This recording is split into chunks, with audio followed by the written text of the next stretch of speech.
വടക്കൻ ബംഗാൾ ഉൾക്കടലിനും അതിനോട് ചേർന്നുള്ള തെക്കൻ ബംഗ്ലാദേശിന് മുകളിലായി ചക്രവാത ചുഴി നിലനിൽക്കുന്നു.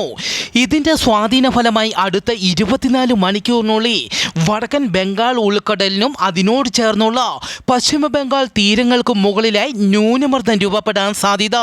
ഈ ആഴ്ച അവസാനത്തോടെ കേരളത്തിൽ കൂടുതൽ സ്ഥലങ്ങളിൽ മഴ ലഭിക്കും. അടുത്ത ആഴ്ചയോടെ കേരളത്തിൽ കനത്ത മഴയ്ക്ക് സാധ്യത.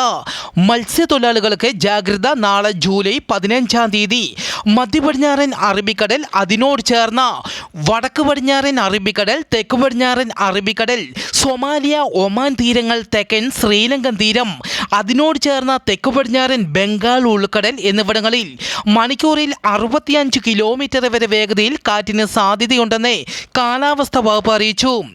ഇന്ത്യയെ ഞെട്ടിച്ചുകൊണ്ട് ആന്ധ്രാപ്രദേശിൽ വീണ്ടും കോവിഡ് കേസുകൾ ഉയരുന്നു.